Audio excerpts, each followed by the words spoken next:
Le missile russe Oreshnik s'est avéré être une coquille vide, qui a été largement surestimée. Les experts ont enfin terminé l'examen des fragments de ce missile, qui a déjà attaqué l'Ukraine à 3 reprises.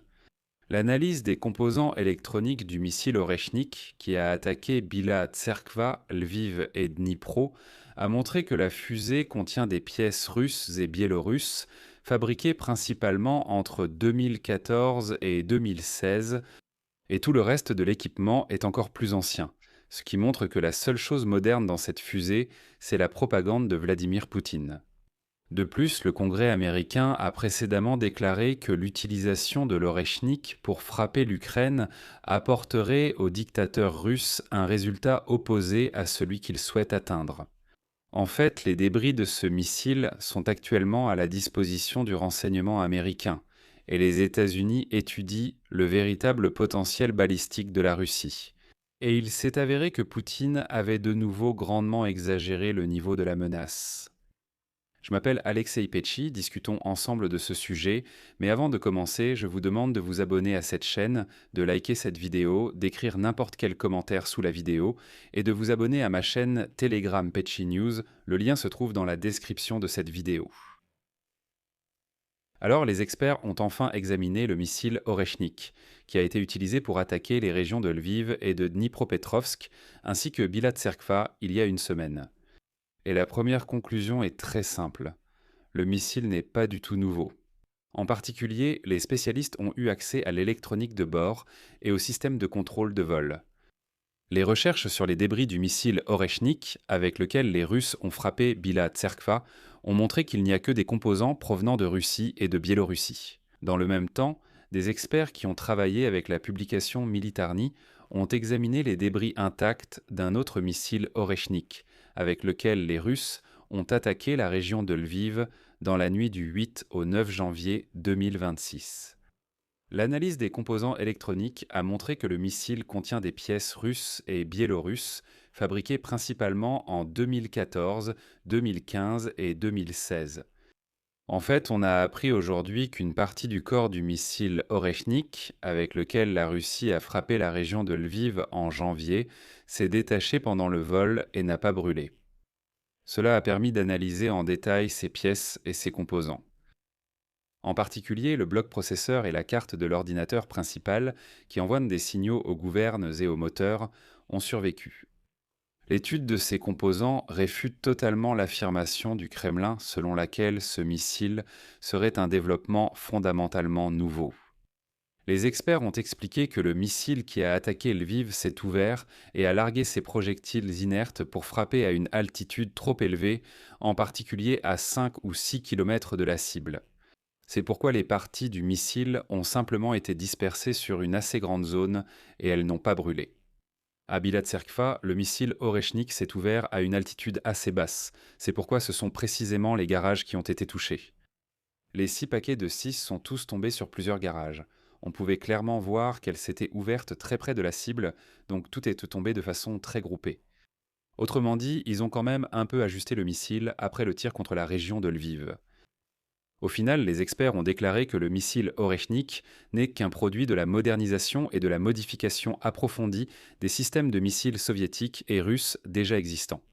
Seules certaines modifications technologiques ont été apportées à la conception, mais tous les circuits imprimés et les microcircuits retrouvés à l'intérieur du bloc processeur ont été fabriqués entre 2014 et 2016. Contrairement aux drones russes, dans lesquels on trouve des composants étrangers modernes, fabriqués en 2024 et 2025. Mais dans le missile Oreshnik, aucune nouvelle pièce provenant des États-Unis, de la Chine ou de l'Europe n'a été trouvée. Absolument tous les composants électroniques proviennent exclusivement de Russie et de Biélorussie. En particulier, sur les cartes, il y a des éléments fabriqués par l'usine intégrale de Minsk, qui produit des circuits intégrés, des dispositifs semi-conducteurs et des composants électroniques pour l'équipement militaire. Et c'est l'un des plus grands fabricants de microélectronique en Europe de l'Est. Mais la majeure partie des composants est fabriquée dans des entreprises à Moscou et dans la région de Moscou.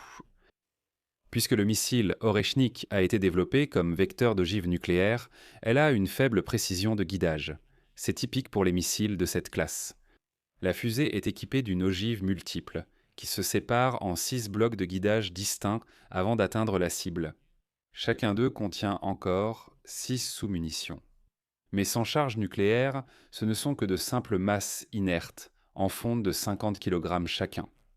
C'est pourquoi, en cas d'utilisation du missile en version non nucléaire, son efficacité destructrice est minimale. C'est simplement ce masse inerte de 50 kg qui s'écrase au sol à une vitesse énorme, rien de plus. Les experts sont convaincus qu'Oreshnik est une modification faite à la hâte du projet soviétique de missile balistique intercontinental RS-26 Roubège. Les deux engins sont proches par leurs caractéristiques de masse et de dimension, et ils sont conçus pour emporter des ogives multiples. Le développement de Roubège a déjà été mené dans la Russie moderne. En particulier, des essais actifs ont eu lieu entre 2011 et 2015, mais sur le plan de la conception, ce missile s'appuyait sur l'école soviétique de construction de missiles et sur les technologies des missiles balistiques intercontinentaux Topol-M et Yars.